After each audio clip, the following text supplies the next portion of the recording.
여러분들 최근 대한민국에 요소수가 부족하다, 대란이다 하면서 난리가 났어요. 평소에는요 요소수라는 거 10리터 사다가 넣는데 10,000원이면 됐거든요. 근데 지금은 그냥 가격이 10배 이상 올라가가지고요 10만원을 줘야 간신히 구할까 말까 하고 있어요. 그마저도 몇 시간씩 주치고 줄 서야 요소수를 겨우 구할 수 있다고 합니다. 가격은 오르고 요소수는 부족하고 사람들이 참 마음만 졸이고 있습니다. 그래서 오늘 영상은 요소수의 가격이 대체 왜 올랐는지, 대체 또 우리나라에 뭔 일이 터져가지고 요소수 대란이 났는지 한번 구경해보도록 할게요. 자, 먼저요 요소수가 뭔지는 알고 넘어가야 되잖아요. 요소수를 아주 간단하게 말하자면 물에다가 요소를 섞은 겁니다. 그리고 이 요소는 최근에 생산되는 디젤 차량에 죄다 들어간다고 보시면 됩니다. 근데요 여러분, 디젤 자동차의 뒤태를 보시면 어떻습니까? 아주 시꺼멓고 냄새가 막 나죠. 딱 봐도 매연 풀풀 나오는 거 마시면은 막 암에 걸릴 것 같고 막 숨 참아야 될 것 같고 그래요. 실제로 이 배기가스에는요 질소산화물이라는 1급 발암물질이 들어있어요. 기본적으로 디젤 차량은 경유를 완전 연소에 가깝게 연소를 시키기 때문에 엉덩이로 시꺼먼 배기가스를 엄청나게 배출하는 겁니다. 옛날이야 뭐 매연 많이 나오든 말든 뭐 상관없고 싸고 편한 게 최고였잖아요. 솔직히 디젤차가 조금 덜덜거릴지는 몰라도 휘발유 차량보다는 기름값도 싸니까 사람들이 많이들 탔잖아요. 그런데 지금 시대가 어떤 시대입니까? 무조건 저렴하고 편한 것만 찾는 시대가 아니잖아요. 환경 보호도 해야 되고 탄소 중립도 해야 되고 이래저래 생각할 게 많습니다. 특히나 이 디젤 차량에서 질소산화물이 너무 많이 나오니까 여러 나라가 모여서 이런 생각을 해요. 환경 때문에 너무 말이 많은데 배기가스가 너무 많이 나오는 디젤 차량 다 조져야 되지 않겠습니까? 앞으로는 디젤 차량도 못 만들고 못하게 해야겠습니다. 그래서 나온 게 뭐였냐, 유로6라는 배출가스 규제였어요. 유로6는 유럽연합이 질소산화물을 줄이기 위해 내놓은 규제 중에 하나인데요. 쉽게 말해서 소형차, 중형차, 대형차를 이렇게 딱 나눠 놓아서 디젤 차별로 배기가스를 딱 정한 만큼만 뿜어낼 수 있도록 규제를 한 겁니다. 앞으로 질소산화물을 그렇게 편하게 뿜어 제끼시면 곤란합니다. 이제는 유로6에서 정한 만큼만 허용하도록 하겠습니다. 이거 다 환경을 생각해서 그런 거니까 잘들 따라오십시오. 그렇습니다. 유로6 때문에요. 만약 현대차 같은 완성차 업체가 앞으로 만들 차에서 배기가스를 너무 많이 배출한다? 그러면 그냥 그 차를 아예 판매하지도 못하게 막아놨어요. 이러니까 자동차 만드는 회사들은 어떻겠습니까? 기술 개발해가지고 배기가스를 안 나오게 만들든 아니면 차량을 그냥 단종시킬지를 결정해야 됐습니다. 아니 이거 너무 띠발 아닙니까? 배기가스가 좀 나온다고 아예 차를 못 만드는 게 말이나 되는 거냐구리. 자네가 허구한 날 매연 뽑는 건 말이 되고. 그래가지고요 이 유로6를 만족시키려고 뭐가 나왔냐, 배출가스, 이 질소산화물을 없애주는 후처리 장치가 나온 거예요. 배기가스 저감 장치 SCR이라고 해서요 여기에 들어가는 핵심 원료가 바로 오늘 영상의 주인공 요소수입니다. 유로6라는 배출 기준을 만족시켜 주려면 이 요소수를 디젤 차량에 넣어가지고 질소산화물 배출을 줄여야 된다는 거죠. 이 SCR을 더 자세하게 살펴보면요 디젤차에서 질소산화물이 막 뿜뿜 나오고 있다고 생각해 봅시다. 여기다가 이 요소수를 딱 뿌려만 주면 어떤 일이 벌어지냐, 이과의 마법으로다가 이 질소산화물이 질소와 물로 바뀌어서 엉덩이로 나옵니다. 개쩔죠? 요소수 하나 들어갔을 뿐인데요. 완전히 냄새나고 환경에도 안 좋은 이 배기가스가 친환경 자동차가 된 기분이에요. 그쵸? 실제로 SCR만 달면 차에서 나오는 매연의 80%를 없애버릴 수 있다고 합니다. 이 SCR이 또 개쩌는 부분이 이걸 단다고 해도 엔진에는 전혀 관여되는 게 없기 때문에 뭐 출력이 떨어진다던가 연비가 떨어진다는 게 없다고 합니다. 아주 편리하게 유로6 기준을 맞출 수가 있는 거죠. 자, 그렇다면요 요소수 대란이라는 게 요소 자체가 너무 부족하기 때문에 일어났던 사태잖아요. 현재 우리나라에 운행되고 있는 디젤 화물차 330만 대 중에요 약 200만 대의 이 SCR이 장착되어 있습니다. 고로 요소수가 필요한 자동차가 총 몇 대다? 200만 대나 된다 이 말입니다. 만약에요 이 SCR을 달았던 디젤 차들이 요소수가 없으면 어떻게 되냐, 간단합니다. 아예 시동이 걸리질 않는다고 해요. 그게 아니라면 주행이 된다고 해도 엄청 느리다고 합니다. 사실상 디젤차 제2의 연료가 요소수라는 거죠. 깨알같이 진짜 요소수를 넣는 구멍도 기름 넣는 구멍 바로 옆에 있잖아요. 일반적으로 디젤 승용차에는요 2만 킬로마다 한 번 요소수를 넣으면 되거든요. 근데 장거리를 주행하는 화물차 같은 경우에는 더 많은 요소수가 필요하니까 많은 사람들이 요소수 구하려고 발버둥을 치고 있는 거예요. 화물차 말고도 시내버스도 대부분이 요소수를 넣어야 되고요. 소방차, 구급차, 경찰차, 쓰레기차 모두 다 요소수가 없으면 운행 자체가 안 되니까 요소수 대란이라고 하는 겁니다. 여기서 정말 중요한 사실을 짚고 넘어가야 되는데, 요소수를 만들기 위해 쓰이는 요소는요, 대부분을 중국에서 수입한다고 합니다. 사실상 우리나라에서 쓰는 요소는 죄다 중국에서 수입했다고 생각하시면 되는 거죠.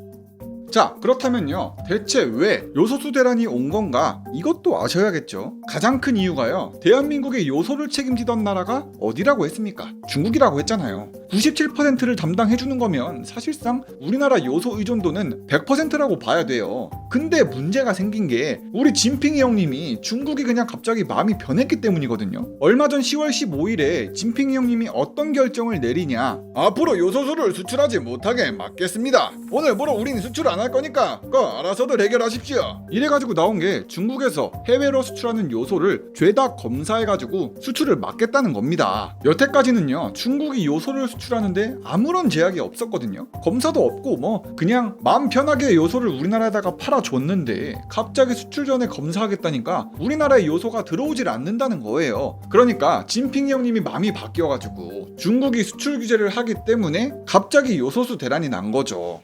자, 그러면 이런 생각이 드실 거예요. 아니, 진핑이 형님이고 나발이고 중국이 왜 갑자기 마음을 바꾼 거냐구리. 이걸 처음부터 보시려면요, 코로나19 사태로 돌아가 볼 필요가 있거든요. 작년 코로나19 사태가 터지고 나서요, 호주는 중국한테 이렇게 얘기합니다. 호주는 바보가 아닙니다. 코로나19 사태가 어떻게 시작됐으며 중국 공산당이 어떤 거짓말을 하고 있는지 저는 다 알고 있습니다. 이렇게 호주는 중국을 공격했거든요. 그리고는 중국 정부가 전 세계에 책임을 져야 된다고 호주는 주장을 했습니다. 당연히 중국이 좋아하겠습니까? 호주와 중국이 사이가 나빠졌겠죠. 호주가 자꾸 코로나19 사태를 물고 늘어지면서 안 놔주니까 중국은 모른 척도 했다가 발뺌도 했다가 협박까지 했어요. 아니, 그게 무슨 소리입니까? 우리 중국은 코로나에 대해서 아무런 잘못도 없습니다. 자꾸 없는 소리를 지어내시면 곤란합니다. 경제 보복 들어갈 수도 있어요. 중국이 이렇게 세게 나왔는데도 호주는 전혀 아랑곳하지도 않았죠. 너희 중국 때문에 코로나가 다 퍼진 거 아닙니까? 책임지세요. 앞으로 호주는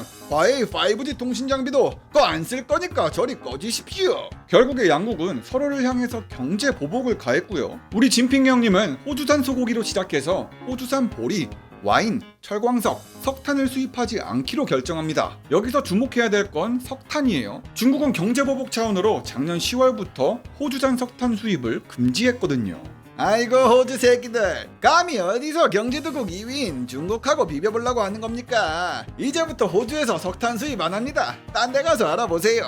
호주는 지금까지 중국에 석탄을 오지게 팔고 있었습니다. 이 전까지는요. 중국은 이걸 노리고요, 여태 80억 달러씩 석탄을 사주고 있던 걸 이제 안 사준다는 거예요. 경제 보복으로 호주에 타격 좀 주려고 한 거죠.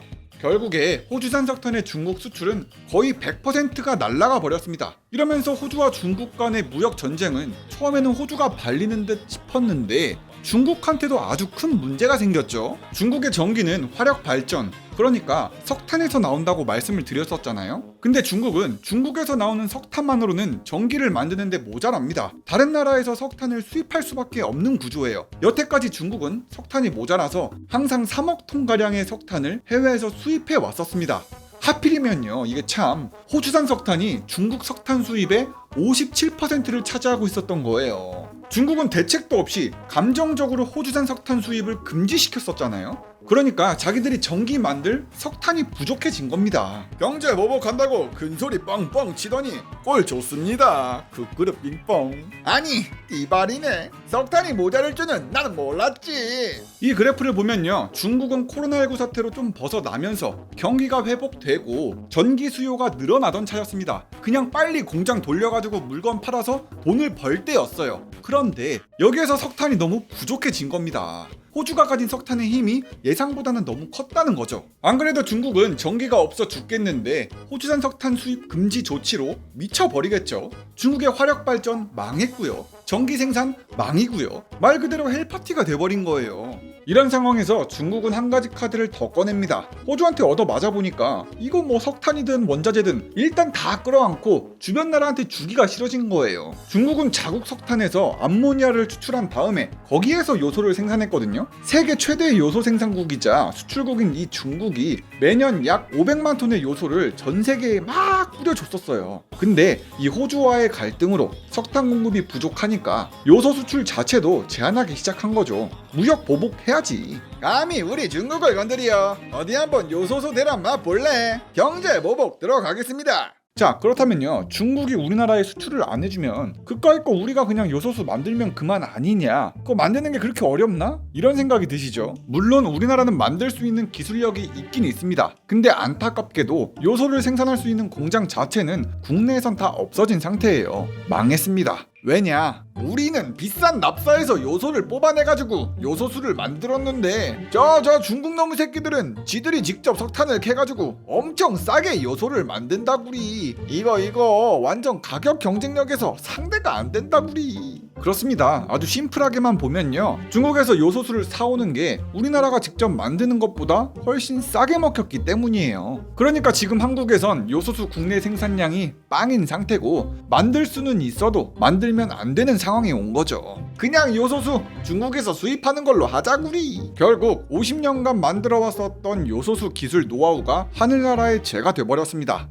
자, 그럼 중국에서 수입도 안 돼, 수익성이 없어서 국내 생산도 안 돼. 그러면요, 중국 말고 다른 나라에서 요소수를 수입해오면 되는 거잖아요. 중국 말고 요소수를 수입할 만한 나라가 러시아가 있거든요. 이 러시아는요, 나름 천연가스가 많이 나와가지고 요소를 막 쭉쭉 뽑아냅니다. 하지만 러시아에서 만든 요소를 우리나라가 수입하기에는 좀 문제가 있습니다. 대한민국엔요, 당장 요소수가 없어가지고 다들 미쳐 날뛰고 있는데 러시아에서 가져오는 건 2달에서 3달이나 걸릴 수도 있다고 해요. 이게 왜 그러냐? 러시아라고 생각하면요, 나름 중국만큼 가깝다고 생각할 수도 있잖아요. 저기 뭐 북한만 통과하면 블라디보스톡 겁나 가깝잖아요. 근데 러시아에서 요소를 생산하는 곳은 이쪽이 아닙니다. 완전 반대편인 서쪽 끝 유럽과 맞닿는 쪽에 이 요소 생산 공장이 있다는 거예요. 그냥 바다도 아니고 대륙으로 요소를 옮겨야 될 판인 거죠. 이 때문에 전문가들은 이렇게 얘기합니다. 러시아 요소를 저 멀리서부터 가지고 올 수는 있습니다. 근데 원하는 만큼 그거 수송 다 하려면은 2달, 3달은 좋게 걸릴 겁니다.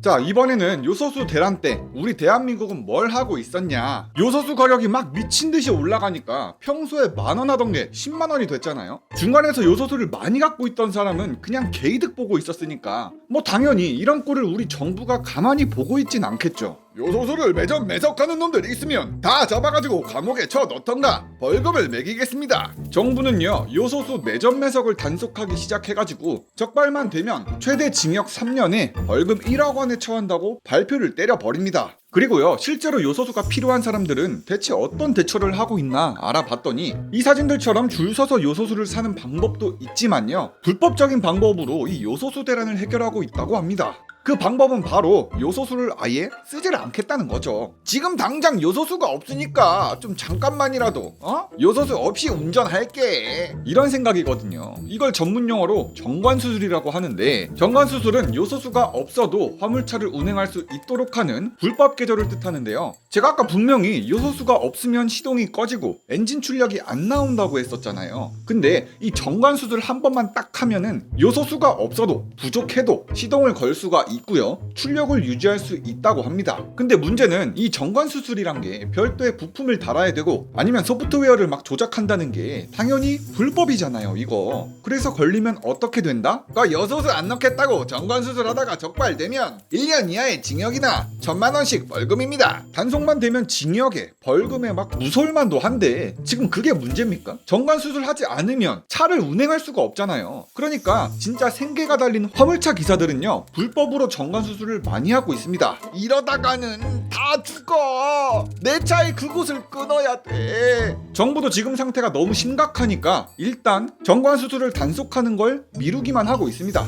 내가 뭐라고 했더라? 정관수술 단속이 뭐야? 그거 안 할게. 정부도 아는 거죠. 지금 정관수술하는 거 막 단속했다가는 다들 헷가닥 할 거라는 걸요. 자, 앞으로는 어떻게 될까요? 중국 말고 다른 나라에서 요소수를 확보하는 게 먼저가 될까요? 아니면 자국에서 요소를 어떻게든 생산하는 게 먼저가 될까요? 그것도 아니라면 중국의 진핑이가 마음 좀 예쁘게 써가지고 이 요소수 수출을 개시해 줄까요? 정말 뾰족한 해법이 나와서 지금의 요소수 대란 사태가 빨리 좀 해결됐으면 좋겠습니다. 진짜로 요소수가 없어서 한국판 물류 대란이 나면 그것만큼 곤란한 건 없잖아요. 영상 끝까지 봐주셔서 정말 감사드리고요. 구독과 좋아요 좀 눌러달라구리. 그럼 다음 영상에서 보자구리. 굿. 리병이는 바보입니다. 멍청입니다.